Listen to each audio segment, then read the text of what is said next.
Salut Tokouvor, on se retrouve aujourd'hui pour la review du Zaya Slasherizer, le driver que Jin est le seul à posséder lors de son retour en tant que Canada Jin, Burning Falcon. Ce driver n'est pas proposé à la vente commune, il fallait donc passer par le site Bandai Premium pour l'obtenir, ou un tiers qui vous permettait de l'acheter, ce qui fut mon cas. C'est parti. Arrêtons-nous un peu sur la boîte. Tout comme le Second Riser, le devant et la face classique, et l'arrière, nous avons en droit à une magnifique illustration pour Canada Jin Burning Falcon. Si ceci est devenu le nouveau credo Bandai Premium, je suis fan.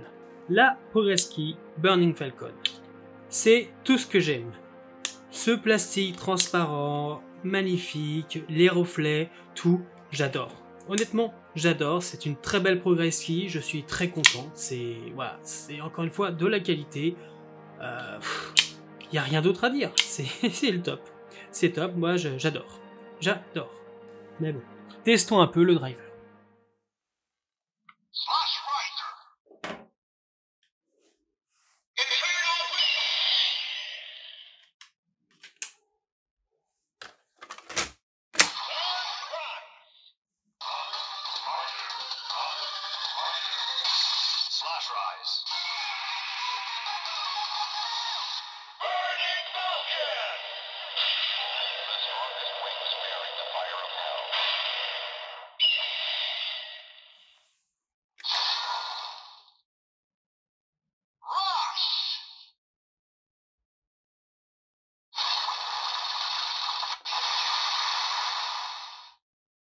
J'ai eu envie de mettre d'autres Progress Keys dans le driver. Je vais d'abord essayer avec Rushin Cheetah.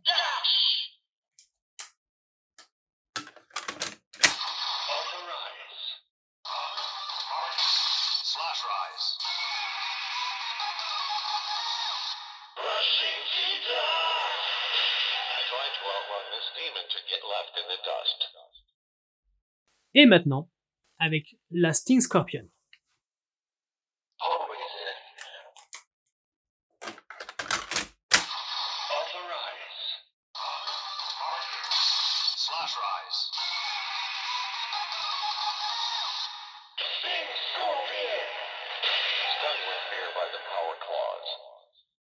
Et pour finir, essayons avec un power-up. Et autant prendre celui de mon préféré.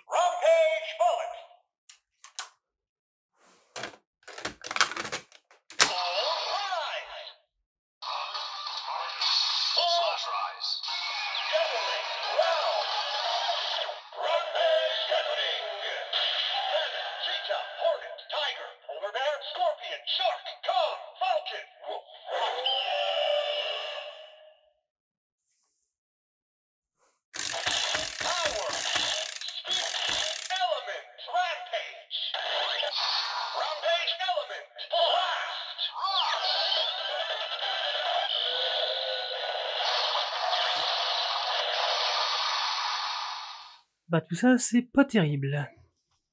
Dommage.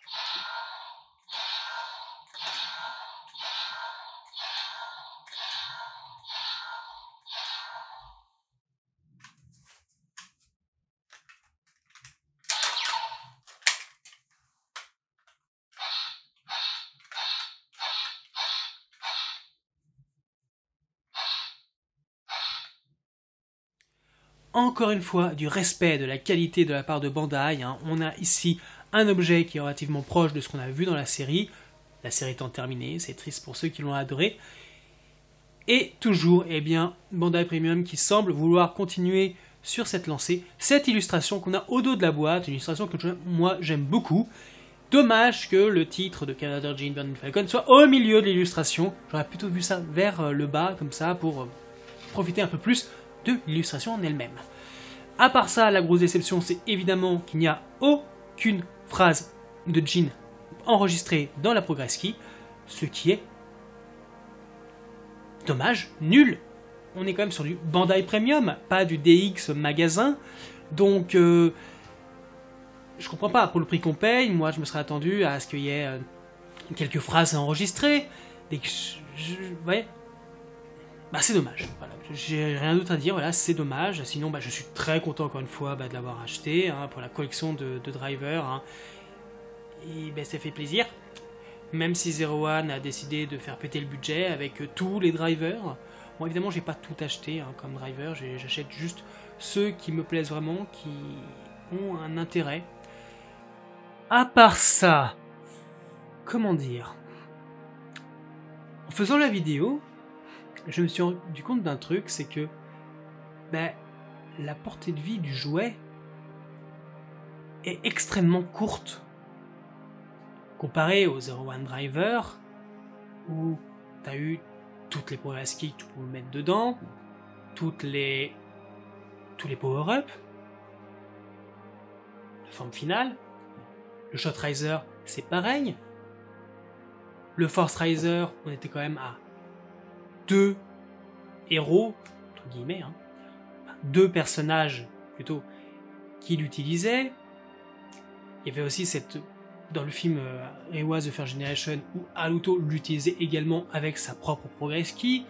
Donc voilà, il y avait des choses, il y avait de l'imagination derrière, puisque on pouvait un peu interpréter les formes que ça donnerait avec le Force Riser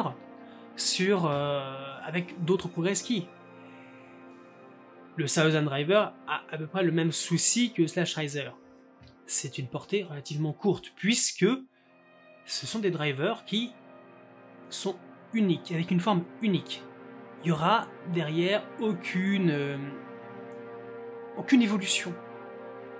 Encore si un autre personnage utilisait ce Zaya Slash Riser, qu'au lieu qu'il y ait une seule personne utilisant, il y en ait une deuxième. Par exemple, je sais pas, après avoir trahi Guy, abandonné le Red Riser, Valkyrie aurait pu très bien utiliser celui-là au lieu du Shot Riser parce qu'elle avait trop honte pour se transformer. Et là, on avait 2 personnes et donc la durée de vie augmentait. Mais c'est pas le cas. J'ai beau adorer Jean, j'ai beau adorer sa forme, son driver, tout ça, bah... Je pense que c'était une connerie de le sortir en bundle premium. Tu le sortais dans le commerce. Là, pas de voix. Pas de particularité autre. Pourquoi du bundle premium? Ça n'avait pas d'intérêt. Vraiment. Tu le mettais au même prix que le Shot Riser et c'était fini. Tu le sortais dans le commerce normal. Alors, je ne vais pas remettre en cause le système commercial de Bandai, mais là, pour le coup, je comprends pas. Que le Arc Driver, on te le sorte en Bandai Premium, je comprends.